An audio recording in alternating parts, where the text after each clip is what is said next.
Assalamualaikum teman-teman, apa kabar semuanya? Semoga kalian dalam keadaan sehat dan dalam lindungan Allah Subhanahu wa taala. Dengan adanya video ini, kami ingin menjelaskan pada pertemuan 10 tentang desain riset mata kuliah Sustainable Accounting. Materi pertama akan dibacakan oleh saya sendiri, yaitu Rizky Satrio. Perkenalkan, nama saya Reza Siti Nurparija. Assalamualaikum warahmatullahi wabarakatuh. Perkenalkan, nama saya Reza Putri Fauzia. Jadi kelompok kami akan melakukan pembahasan tentang desain riset, kajian ilmiah, fenomena, pertanyaan riset, metodologi, research gap, fondasi teori, data, dan metode. Yang pertama akan saya bahas adalah desain riset. Desain riset adalah kerangka kerja untuk melakukan studi yang digunakan sebagai pedoman dalam menganalisis dan mengumpulkan data. Di sini ada beberapa jenis desain riset. Yang pertama ada riset exploratory. Desain riset ini lebih menekankan pada pengumpulan ide-ide dan masukan-masukan. Hal ini khususnya berguna untuk memecahkan masalah yang luas dan samar menjadi submasalah yang lebih sempit dan lebih tepat. Yang kedua ada riset deskriptif. Desain riset yang lebih menekankan pada penentuan frekuensi terjadinya sesuatu atau sejauh mana dua variabel berhubungan. Yang ketiga, riset kasual. Desain riset yang lebih menekankan pada penentuan hubungan sebab dan akibat. Kajian ilmiah adalah rangkaian pengamatan yang dilakukan secara sambung menyambung dan terakumulasi, dan kemudian melahirkan teori yang mampu menjelaskan maupun meramalkan fenomena-fenomena. Tahapan dalam melakukan kajian ilmiah. Yang pertama ada konseptualisasi. Hal ini mencakup proses mencari tema penelitian. Artinya mencari suatu masalah yang kemudian baru diangkat menjadi tema penelitian. Pada dasarnya tema penelitian adalah suatu masalah yang perlu dicari penyebab dan solusinya. Yang kedua ada operasional. Tahapan operasional adalah mencakup proses persiapan kegiatan penelitian itu sendiri. Persiapan yang matang akan melancarkan kegiatan dan memaksimalkan hasil penelitian. Yang ketiga ada tahapan observasi, yaitu proses pengamatan. Setelah tema penelitian ditentukan dan fasilitas sudah mendukung untuk dilaksanakan penelitian, maka bisa langsung melakukan observasi atau pengamatan penelitian tersebut yang berhadapan langsung terhadap objek penelitian. Oke. Selanjutnya saya akan menjelaskan tentang fenomena riset. Fenomena yaitu sesuatu yang dapat dilihat atau dirasakan. Fenomena layak untuk diteliti adalah yang terdapat kesenjangan antara teori, fakta yang terjadi. Gambaran atau fenomena masalah penelitian diletakkan pada bab 1, yaitu latar belakang. Hal tersebut dikarenakan gambaran fenomena atau masalah akan menjadi alasan kenapa penelitian tersebut harus dilakukan, dan juga untuk dijadikan acuan dalam menyusun bab-bab selanjutnya. Fenomena penelitian dalam jurnal Sustainability Reporting, analisis kinerja keuangan dan nilai perusahaan, itu menggambarkan bahwa hasil survei yang dilakukan PwC terhadap 470 perusahaan di 17 negara menjelaskan bahwa 62% perusahaan dunia telah menyebutkan SDGs dalam laporan mereka. Namun, hanya 37% perusahaan yang benar-benar serius menetapkan prioritas target SDGs yang menjadi sasaran perusahaan mereka. Selebihnya, masih banyak perusahaan yang tidak benar-benar mempautkan target-target perusahaan mereka dengan SDGs. Selanjutnya adalah fondasi teori. Dalam jurnal yang berkaitan, fondasi teori terbagi menjadi 4, yaitu teori stakeholder, teori legitimasi, signaling, dan institusional. Selanjutnya adalah materi research gap. Jenis research gap dalam jurnal yang telah disebutkan di materi sebelumnya adalah bahwa jurnal ini mengangkat theoretical gap yang menekankan pada kesenjangan yang terjadi melalui teori apa yang menjadi dasar penelitian sebelumnya. Ada kemungkinan teori dasar sebelumnya memiliki kelemahan atau keterbatasan yang belum bisa mendukung penelitian, atau bisa saja hasil penelitian yang didapat sebetulnya belum dijelaskan oleh teori apapun. Dalam jurnal tersebut, NCSR memandang kesadaran perusahaan Indonesia untuk melaporkan sustainability report masih rendah. Sedangkan pelaporan kegiatan keberlanjutan dalam sustainability reporting terbukti berkorelasi positif terhadap kinerja keuangan perusahaan. Selain itu, pengungkapan sustainability reporting juga dapat meningkatkan kinerja keuangan pada sisi profitabilitas dan likuiditas perusahaan. Penelitian terkait sustainability reporting terhadap kinerja keuangan perusahaan telah banyak dilakukan. Namun dengan demikian, hasil penelitian masih menunjukkan adanya perbedaan. Adams dan penelitian lainnya menyatakan bahwa sustainability reporting ini tidak memiliki pengaruh signifikan terhadap kinerja keuangan perusahaan dalam jangka pendek maupun memiliki pengaruh yang signifikan dalam jangka panjang. Hal ini sejalan dengan penelitian yang dilakukan oleh Mofasagi dan Bram Dakar.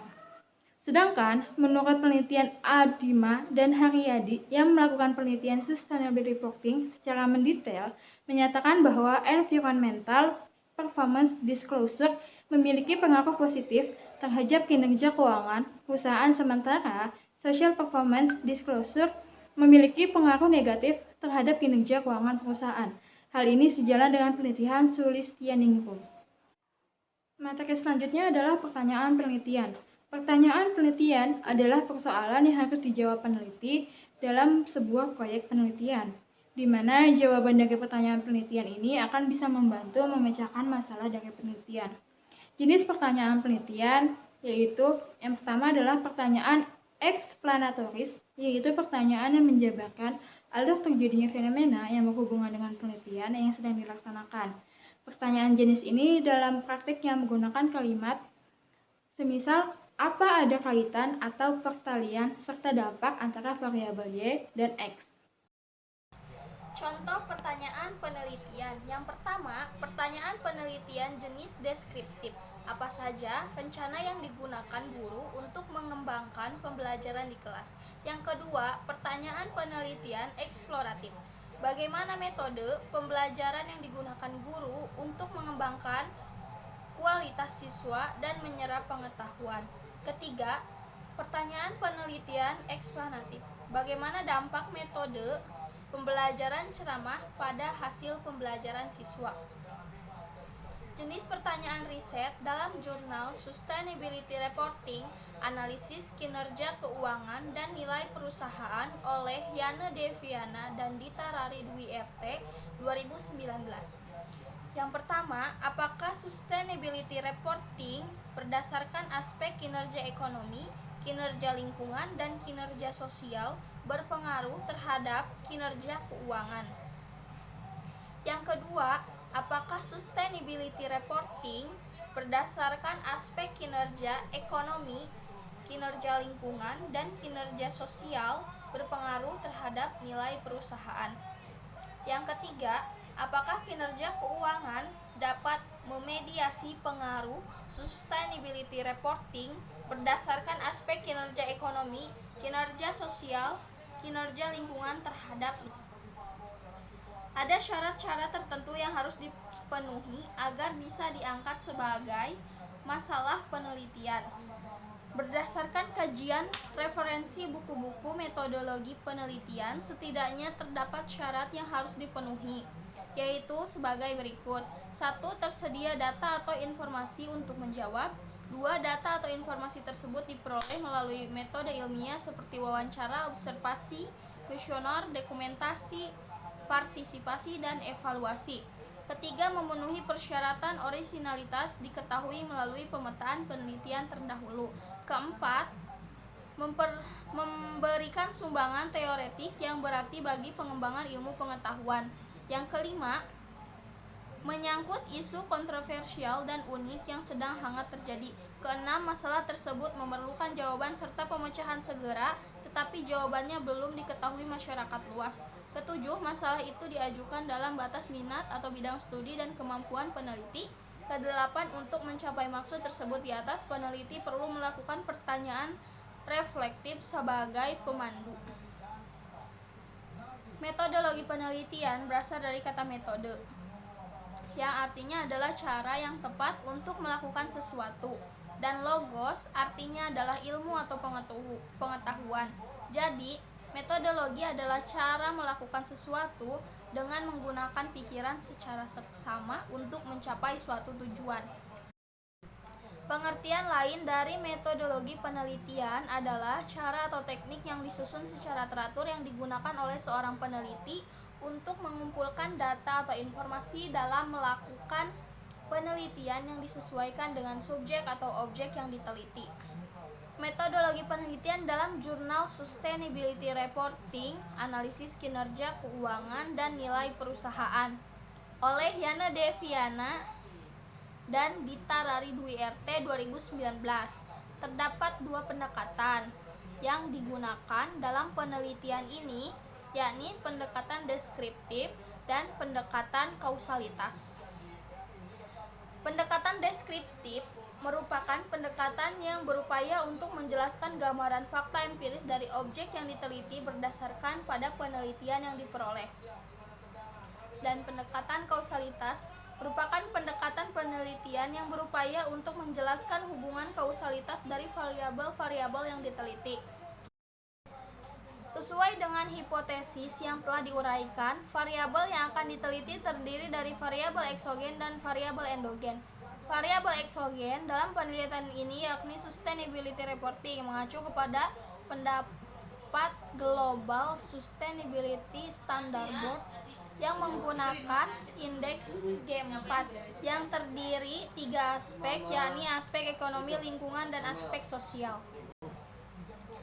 Data dan metode dalam jurnal Sustainability Reporting, Analisis Kinerja Keuangan dan Nilai Perusahaan oleh Yana Deviana dan Dita Rari Dwi RT 2019. Data adapun populasi dalam penelitian ini adalah perusahaan yang masuk dalam kategori winner versi NCSR dan sekaligus terdaftar di Bursa Efek Indonesia dengan tahun pengamatan selama tahun 2015 sampai 2017.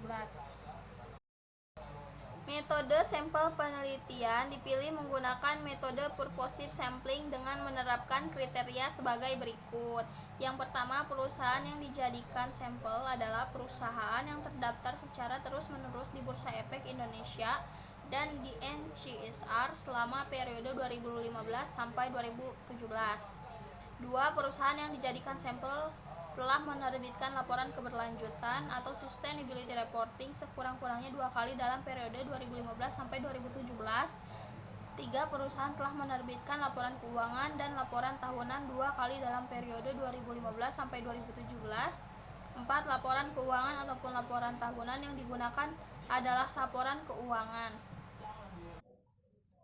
Demikianlah penjelasan materi pada pertemuan 10 tentang desain riset pada mata kuliah Sustainability Accounting. Apabila ada kekurangan dari kami kelompok 9, mohon dimaafkan. Sekian, wassalamualaikum warahmatullahi wabarakatuh. Dadah.